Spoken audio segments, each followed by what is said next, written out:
C'est eux qui advint de Cunégonde, de Candide, du grand inquisiteur et d'un juif. Cet Issachar était le plus colérique hébreu qu'on eût vu dans Israël depuis la captivité en Babylone. Quoi?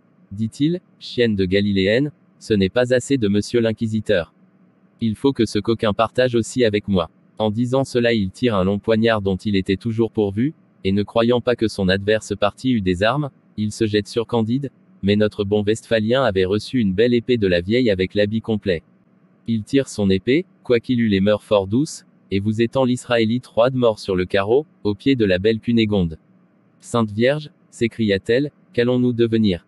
Un homme tué chez moi. Si la justice vient, nous sommes perdus. Si Pangloss n'avait pas été perdu, dit Candide, il nous donnerait un bon conseil dans cette extrémité, car c'était un grand philosophe.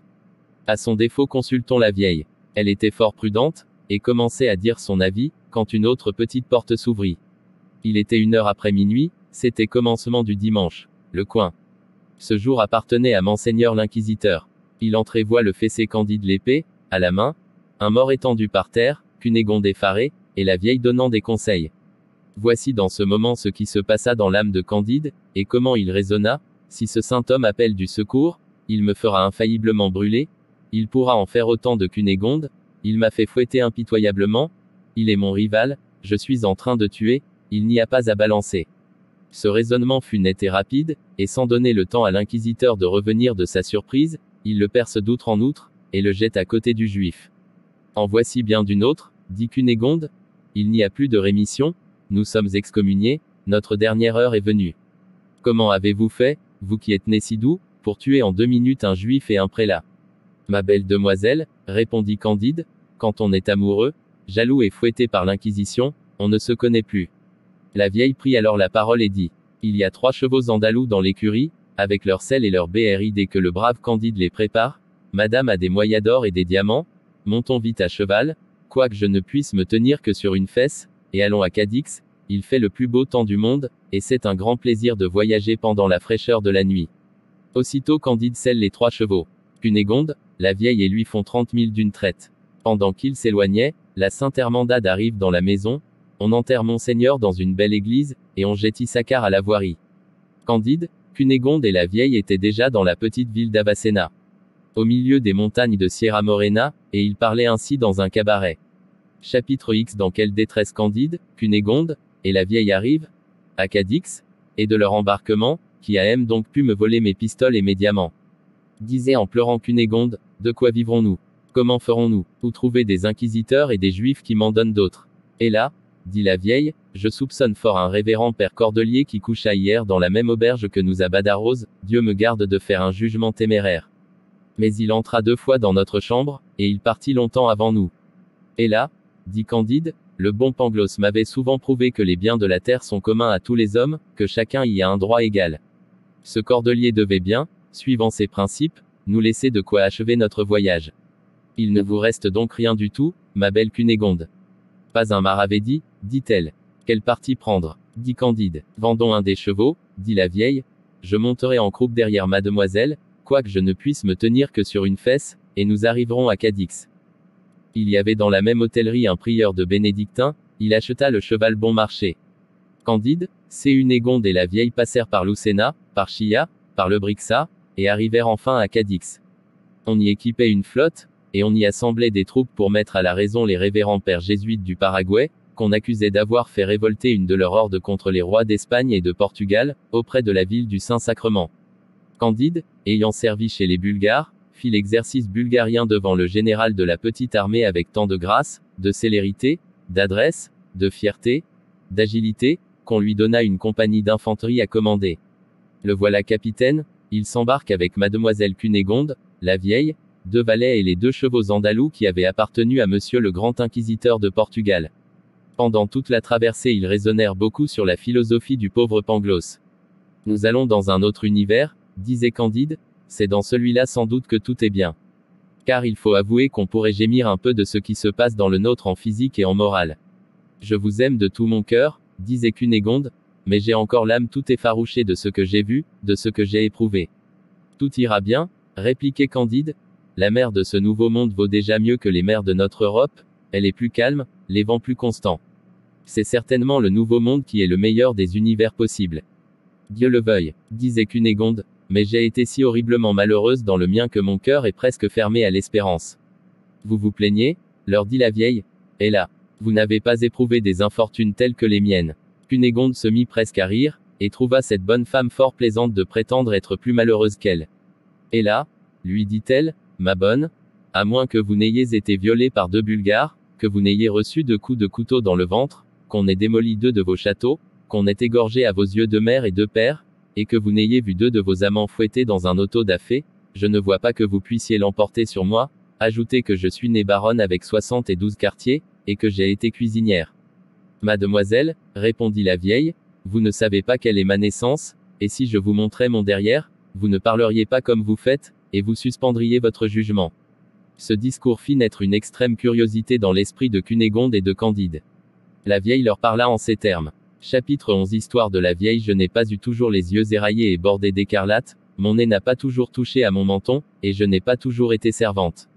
Je suis la fille du pape Urbain X, et de la princesse Palestrine m'éleva jusqu'à 14 ans dans un palais auquel tous les châteaux de vos barons allemands n'auraient pas servi d'écurie. Et une de mes robes valait mieux que toutes les magnificences de la Westphalie.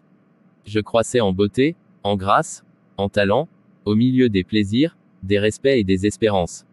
J'inspirais déjà de l'amour, ma gorge se formait, et quelle gorge! Blanche, ferme, taillée comme celle de la Vénus de Médicis, et quels yeux! Quelles paupières, quels sourcils noirs!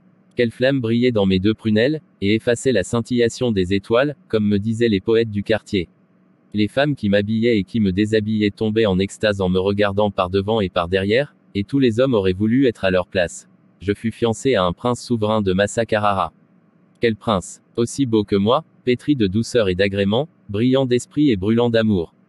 Je l'aimais comme on aime pour la première fois, avec idolâtrie, avec emportement. Les noces furent préparées. C'était une pompe, une magnificence inouïe, c'était des fêtes, des carousels, des opéras buffats continuels, et toute l'Italie fit pour moi des sonnets dont il n'y eut pas un seul de passable. Je touchais au moment de mon bonheur, quand une vieille marquise qui avait été maîtresse de mon prince l'invita à prendre du chocolat chez elle. Il mourut en moins de 2 heures avec des convulsions épouvantables. Mais ce n'est qu'une bagatelle. Ma mère, au désespoir, et bien moins affligée que moi, voulut s'arracher pour quelque temps à un séjour si funeste. Elle avait une très belle terre auprès de Gaète. Nous nous embarquâmes sur une galère du pays, dorée comme l'hôtel de Saint-Pierre de Rome. Voilà qu'un corsaire de Salé fond sur nous et nous aborde. Nos soldats se défendirent comme des soldats du pape. Comme des soldats du pape, ils se mirent tous à genoux en jetant leurs armes, et en demandant au corsaire une absolution in articulo ernortis. Aussitôt on les dépouilla nus comme des cygnes, et ma mère aussi, nos filles d'honneur aussi, et moi aussi. C'est une chose admirable que la diligence avec laquelle ces messieurs déshabillent le monde. Mais ce qui me surprit davantage, c'est qu'ils nous mirent à tout le doigt dans un endroit où nous autres femmes nous ne nous laissons mettre d'ordinaire que des canules. Cette cérémonie me paraissait bien étrange, voilà comme on juge de tout quand on n'est pas sorti de son pays. J'appris bientôt que c'était pour voir si nous n'avions pas caché là quelques diamants, c'est un usage établi de temps immémorial parmi les nations policées qui courent sur mer. J'ai su que MM. Les religieux chevaliers de Malte n'y manquent jamais quand ils prennent des trucs et des turcs, c'est une loi du droit des gens à laquelle on n'a jamais dérogé. Je ne vous dirai point combien il est dur pour une jeune princesse d'être menée esclave à Maroc avec sa mère. Vous concevez assez tout ce que nous eûmes à souffrir dans le vaisseau corsaire. Ma mère était encore très belle, nos filles d'honneur, nos simples femmes de chambre, avaient plus de charme qu'on en peut trouver dans toute l'Afrique. Pour moi, j'étais ravissante, j'étais la beauté, la grâce même, et j'étais pucelle, je ne le fus pas longtemps, cette fleur qui avait été réservée pour le beau prince de Massa Carrara me fut ravie par le capitaine corsaire, c'était un nègre abominable, qui croyait encore me faire beaucoup d'honneur. Certes, il fallait que madame la princesse de Palestrine et moi fussions bien fortes pour résister à tout ce que nous éprouvâmes jusqu'à notre arrivée à Maroc. Mais passons. Ce sont des choses si communes qu'elles ne valent pas la peine qu'on en parle. Maroc nageait dans le sang quand nous arrivâmes. 50 fils de l'empereur Muley-Bas Ismaël avaient chacun leur parti, ce qui produisait en effet 50 guerres civiles, de noirs contre noirs, de noirs contre basanés, de basanés contre basanés, de mulâtres contre meuâtres. C'était un carnage continuel dans toute l'étendue de l'Empire. À peine fûmes-nous débarqués que des noirs d'une faction ennemie de celle de mon corsaire se présentèrent pour lui enlever son butin. Nous étions, après les diamants et l'or, ce qu'il avait de plus précieux. Je fus témoin d'un combat tel que vous n'en voyez jamais dans vos climats d'Europe. Les peuples septentrionaux n'ont pas le sang assez ardent. Ils n'ont pas la rage des femmes au point où elle est commune en Afrique. De semble que vos Européens aient du lait dans les veines, cesse du vitriol, cesse du feu qui coule dans celle des habitants du mont Atlas et des pays voisins. On combattit avec la fureur des lions, des tigres et des serpents de la contrée, pour savoir à qui nous aurait. Un Maure saisit ma mère par le bras droit, le lieutenant de mon capitaine la retint par le bras gauche, un soldat Maure la prit par une jambe, un de nos pirates la tenait par l'autre. Nos filles se trouvèrent presque toutes en un moment tirées ainsi à 4 soldats. Mon capitaine me tenait caché derrière lui. Il avait le cimeterre au poing, et tuait tout ce qui s'opposait à sa rage. Enfin, je vis toutes nos Italiennes et ma mère déchirées, coupées, massacrées par les monstres qui se les disputaient. Les captifs, mes compagnons, ceux qui les avaient pris, soldats, matelots, noirs, basanés, blancs, mulâtres, et enfin mon capitaine, tout fut tué, et je demeurais mourante sur un tas de morts. Des scènes pareilles se passaient, comme on sait, dans l'étendue de plus de 300 lieues, sans qu'on manquât aux 5 prières par jour ordonnées par Mahomet. Je me débarrassai avec beaucoup de peine de la foule de tant de cadavres sanglants entassés, et je me traînais sous un grand oranger au bord d'un ruisseau voisin, j'y tombais d'effroi, de lassitude, d'horreur, de désespoir et de faim. Bientôt après, mes sens accablés se livrèrent à un sommeil qui tenait plus de l'évanouissement que du repos.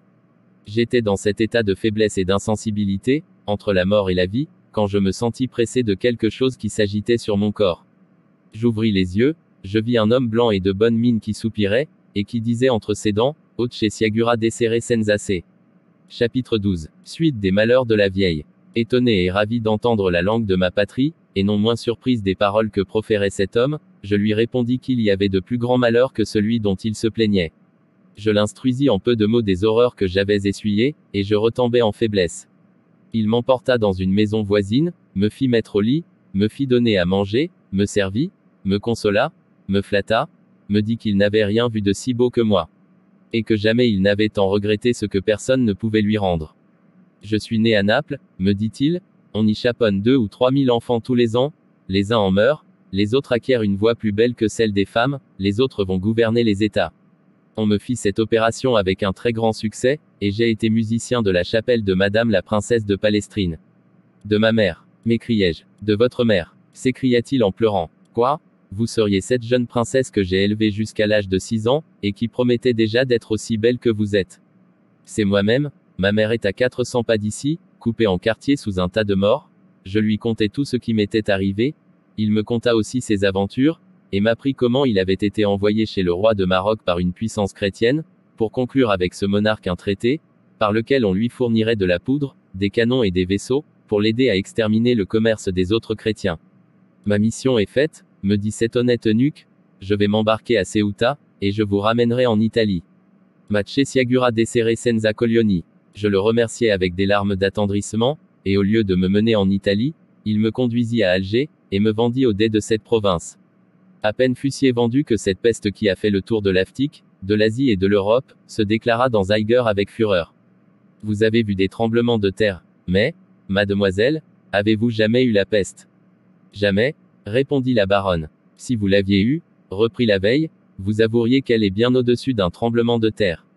Elle est fort commune en Afrique, j'en fus attaqué. Figurez-vous quelle situation pour la fille d'un pape, âgée de 15 ans, qui en 3 mois de temps avait éprouvé la pauvreté, l'esclavage, avait été violée presque tous les jours, avait vu couper sa mère en 4, avait essuyé la faim et la guerre, et mourait pestiférée dans Alger. Je n'en mourus pourtant pas. Mais mon eunuque et le dey, et presque tout le sérail d'Alger, périrent. Quand les premiers ravages de cette épouvantable peste furent passés, on vendit les esclaves du dey. Un marchand m'acheta et me mena à Tunis, il me vendit à un autre marchand, qui me revendit à Tripoli, de Tripoli je fus revendu à Alexandrie, d'Alexandrie revendu à Smyrne, de Smyrne à Constantinople. J'appartins enfin à un aga des janissaires, qui fut bientôt commandé pour aller défendre Azov contre les Russes qui l'assiégeaient.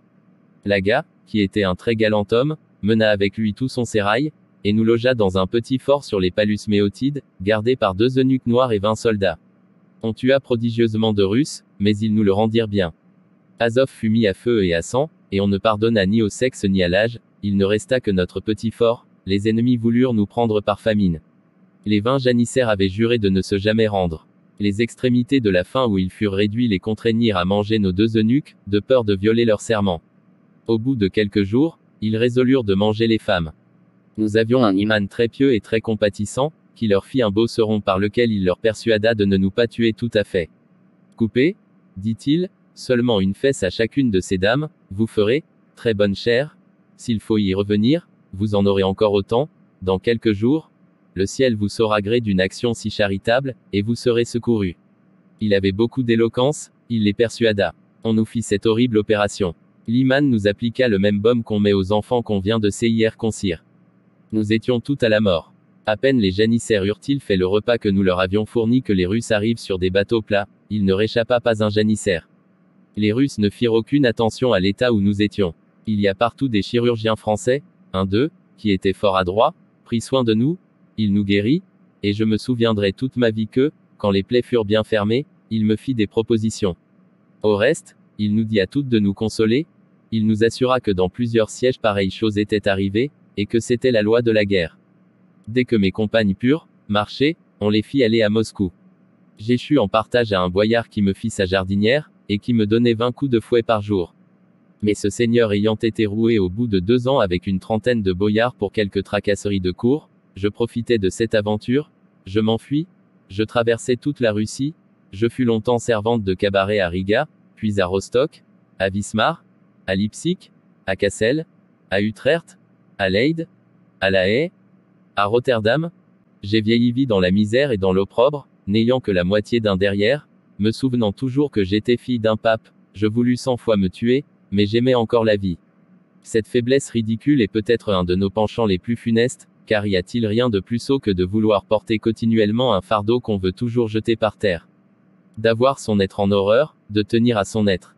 Enfin de caresser le serpent qui nous dévore, jusqu'à ce qu'il nous ait mangé le cœur. J'ai vu dans les pays que le sort m'a fait parcourir, et dans les cabarets où j'ai servi, un nombre prodigieux de personnes qui avaient leur existence en exécration, mais je n'en ai vu que 12 qui aient mis volontairement fin à leur misère, 3 nègres, 4 anglais, 4 genevois et un professeur allemand nommé Robeck. J'ai fini par être servante chez le juif don Issachar, il me mit auprès de vous, ma belle demoiselle, je me suis attaché à votre destinée, et j'ai été plus occupé de vos aventures que des miennes. Je ne vous aurais même jamais parlé de mes malheurs, si vous ne m'aviez pas un peu piqué, et s'il n'était d'usage dans un vaisseau de conter des histoires pour se désennuyer. Enfin, mademoiselle, j'ai de l'expérience, je connais le monde, donnez-vous un plaisir, engagez chaque passager à vous conter son histoire et s'il s'en trouve un seul qui n'ait souvent maudit sa vie, qui ne se soit souvent dit à lui-même qu'il était le plus malheureux des hommes, jetez-moi dans la mer la tête la première. Chapitre 13. Comment Candide fut obligé de se séparer d'elle, la belle Cunégonde et de la vieille. La belle Cunégonde, ayant entendu l'histoire de la vieille, lui fit toutes les politesses qu'on devait à une personne de son rang et de son mérite. Elle accepta la proposition, elle engagea tous les passagers l'un après l'autre à lui conter leurs aventures. Candide et elle avouèrent que la vieille avait raison. C'est bien dommage, disait Candide, que le sage Pangloss ait été pendu contre la coutume dans un auto da fé, il nous dirait des choses admirables sur le mal physique et sur le mal moral qui couvre la terre et la mer et je me sentirais assez de force pour oser lui faire respectueusement quelques objections. Point. À mesure que chacun racontait son histoire, le vaisseau avançait. On aborda dans Buenos Aires. Cunégonde, le capitaine Candide et la vieille allèrent chez le gouverneur don Fernando d'Ibarra, y Figora, y Mascaren, y Lampourdos, y Souza. Ce seigneur avait une fierté convenable à un homme qui portait tant de noms. Il parlait aux hommes avec le dédain le plus noble, portant le nez si haut, élevant si impitoyablement la voix, prenant un ton si imposant, affectant une démarche si altière, que tous ceux qui le saluaient étaient tentés de le battre. Il aimait les femmes à la fureur. Cunégonde lui parut ce qu'il avait jamais vu de plus beau. La première chose qu'il fit fut de demander si elle n'était point la femme du capitaine. L'air dont il fit cette question alarma Candide, il n'osa pas dire qu'elle était sa femme, parce qu'en effet elle ne l'était point. Il n'osait pas dire que c'était sa sœur, parce qu'elle ne l'était pas non plus, et quoique ce mensonge officieux eût été autrefois très à la mode chez les anciens, et qu'il pût être utile aux modernes, son âme était trop pure pour trahir la vérité. Mademoiselle Cunégonde, dit-il, doit me faire l'honneur de m'épouser, et nous supplions votre excellence de daigner faire notre noce. Don Fernando d'Ibarra, y Figora, y Mascaren, y Lampourdos, y Souza, relevant sa moustache, sourit amèrement, et ordonna au capitaine Candide d'aller faire la revue de sa compagnie. Candide obéit, le gouverneur demeura avec mademoiselle Cunégonde. Il lui déclara sa passion, lui protesta que le lendemain il l'épouserait à la face de l'église, ou autrement, ainsi qu'il plairait à ses charmes. Cunégonde lui demanda un quart d'heure pour se déterminer. Cueillir? La vieille dit à Cunégonde, Mademoiselle, vous avez 72 quartiers, et pas une obole? Il ne tient qu'à vous d'être la femme du plus grand seigneur de l'Amérique méridionale, qui a une très belle moustache, est-ce à vous de vous piquer d'une fidélité à toute épreuve? Vous avez été violé par les Bulgares? Un juif et un inquisiteur ont eu vos bonnes grâces, les malheurs donnent des droits. J'avoue que, si j'étais à votre place, je ne ferais aucun scrupule d'épouser monsieur le gouverneur et de faire la fortune de monsieur le capitaine Candide. Tandis que la vieille parlait avec toute la prudence que l'âge et l'expérience donnent, on vit entrer dans le port un petit vaisseau, il portait un alcade et des alguazils, et voici ce qui était arrivé. La vieille avait très bien deviné que ce fut un cordelier à la grande manche qui vola l'argent et les bijoux de Cunégonde dans la ville de Badarose. Lorsqu'elle fuyait en hâte avec Candide, ce moine voulut vendre quelques-unes des pierreries à un joaillier. Le marchand les reconnut pour celles du grand inquisiteur. Le cordelier, avant d'être pendu, avoua qu'il les avait volées, il indiqua les personnes et la route qu'elles prenaient. La fuite de Cunégonde et de Candide était déjà connue. On les suivit à Cadix, on envoya sans perdre temps un vaisseau à leur poursuite. Le vaisseau était déjà dans le port de Buenos Aires. Le bruit se répandit qu'un alcade allait débarquer, et qu'on poursuivait les meurtriers de Monseigneur le grand inquisiteur. La prudente vieille vit dans l'instant tout ce qui était à faire. Vous ne pouvez fuir, dit-elle à Cunégonde, et vous n'avez rien à craindre, ce n'est pas vous qui avez tué Monseigneur, et d'ailleurs le gouverneur, qui vous aime, ne souffrira pas qu'on vous maltraite, demeurez. Elle court sur le champ à Candide, fuyez, dit-elle, ou dans une heure vous allez être brûlé, il n'y avait pas un moment à perdre, mais comment se séparer de Cunégonde, et où se réfugier? Chapitre 14. Comment Candide et Cacambo furent reçus chez les jésuites du Paraguay. Candide avait amené de Cadix un valet tel qu'on en trouve beaucoup sur les côtes d'Espagne et dans les colonies. C'était un quart d'Espagnol, né d'un métis dans le Tucumán, il avait été enfant de chœur, sacristain, matelot, moine, facteur, soldat, laquais. Il s'appelait Cacambo, et aimait fort son maître parce que son maître était un fort bon homme. Il sella au plus vite les 2 chevaux andalous. Allons, mon maître, suivons le conseil de la vieille, partons, et courons sans regarder derrière nous. Candide versa des larmes. Zéro ma chère Cunégonde, faut-il vous abandonner dans le temps que monsieur le gouverneur va faire nos noces? Cunégonde a mené de si loin, que deviendrez-vous? Elle deviendra ce qu'elle pourra, dit Cacambo. Les femmes ne sont jamais embarrassées d'elle, Dieu y pourvoit. Courons. Où me mènes-tu? Où allons-nous? Que ferons-nous sans Cunégonde? Disait Candide. Par Saint-Jacques de Compostelle, dit Cacambo, vous alliez faire la gure aux jésuites? Allons la faire pour eux.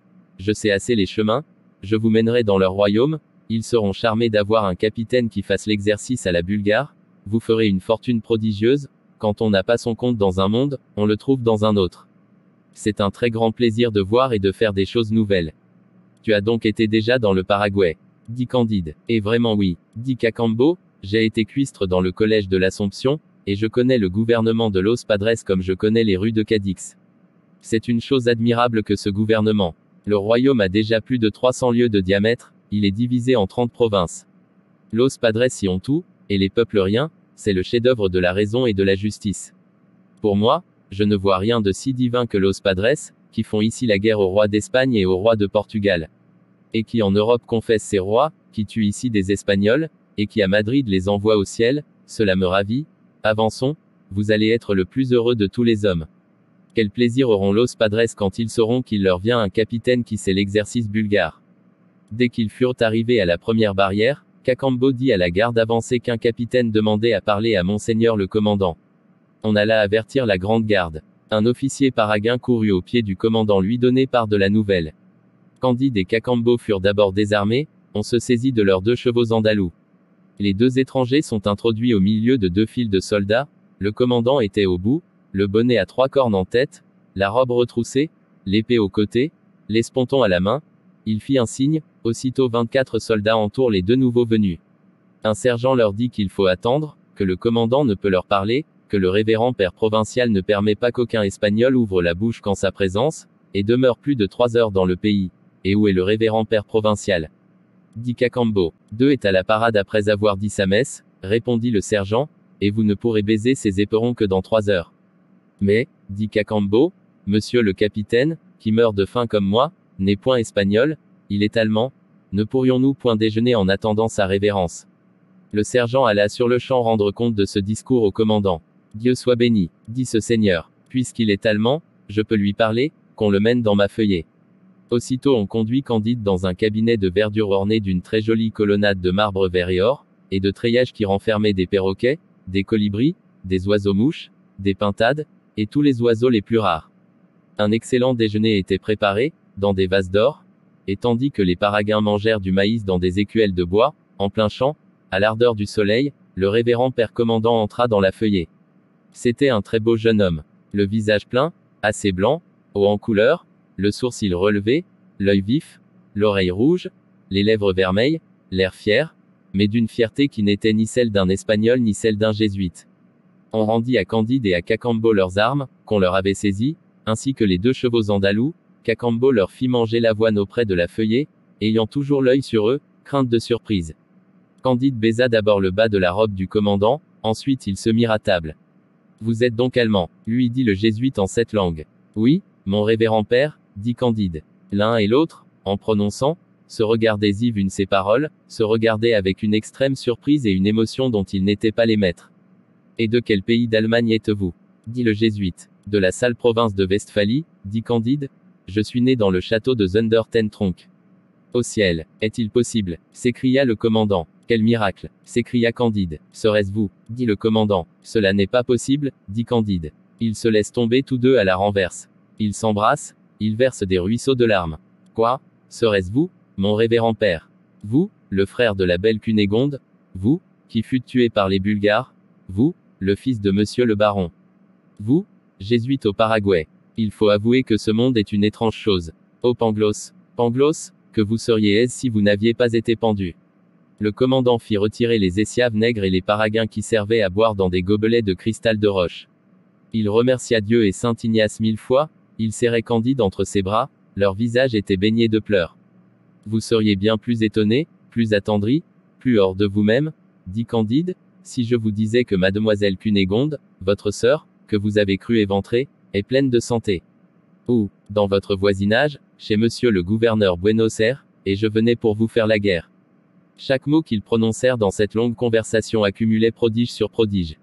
Leur âme tout entière volait sur leur langue, était attentive dans leurs oreilles et étincelante dans leurs yeux. Comme ils étaient allemands, ils tinrent table longtemps, en attendant le révérend père provincial, et le commandant parla ainsi à son cher Candide.